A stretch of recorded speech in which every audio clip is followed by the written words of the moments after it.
इस वीडियो में हम बात करेंगे लोकतंत्र और तानाशाही में कुछ डिफरेंसेस के बारे में। लोकतंत्र में सबसे अधिक वोट पाने वाला नेता सत्ता में होता है और फिर भी उस नेता को अपनी राजनीतिक पार्टी और मतदाताओं के प्रति जवाबदेह होना पड़ता है, जबकि तानाशाही में केवल एक नेता होता है जिसका पार्टी और देश पर पूर्ण नियंत्रण होता है। अक्सर प्रचार और वास्तविक समर्थन दोनों ही उन्हें जनता के नायक के रूप में प्रस्तुत करते हैं। लोकतंत्र में राजनीतिक दल विभिन्न दृष्टिकोणों का प्रतिनिधित्व करते हैं और मतदाताओं के वोटों के लिए प्रतिस्पर्धा करते हैं। लोकतंत्र में राजनीतिक सत्ता निष्पक्ष चुनाव जीतकर सुरक्षित की जाती है, जबकि तानाशाही में सरकार राज्य के सभी पहलुओं को सख्ती से नियंत्रित करती है और अक्सर समूहों और बैठकों पर प्रतिबंध लगाती है या उन्हें सख्ती से नियंत्रित करती है।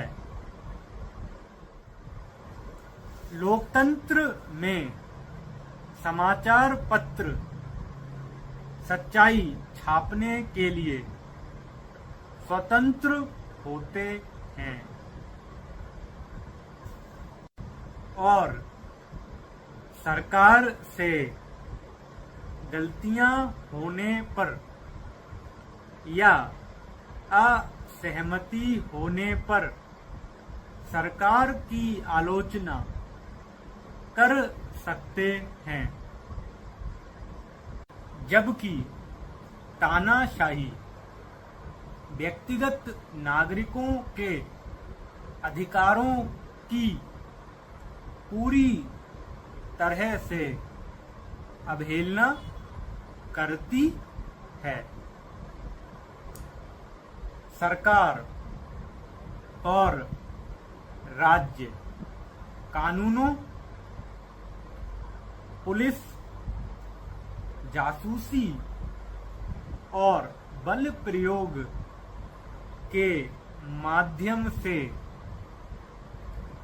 सभी नागरिकों को नियंत्रित करने का प्रयास करते हैं। सरकार और राज्य तानाशाही के लिए सबसे महत्वपूर्ण चीज है।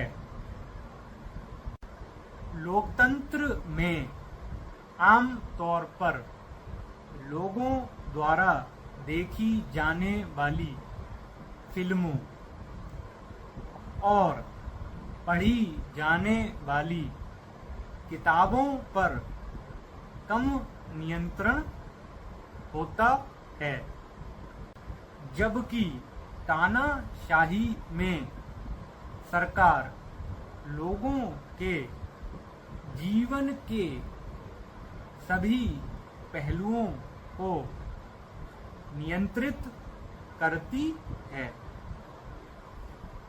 जिसमें रेडियो, सिनेमा और अखबार तथा अन्य चीजें शामिल हैं।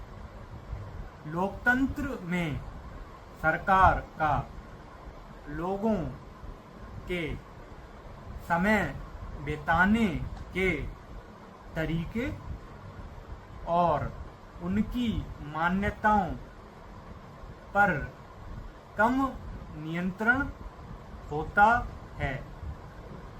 लोकतंत्र में लोग क्लबों, राजनीतिक दलों तथा अन्य समूहों में शामिल होने के लिए स्वतंत्र होते हैं, जबकि तानाशाही में केवल एक पार्टी होती है। सभी विरोधों को नष्ट कर दिया जाता है और प्रतिबंधित कर दिया जाता है। अधिनायकवादी राज्य यानी टोटलिटेरियन स्टेट विपक्ष और चुनावों की अनुमति नहीं देते हैं।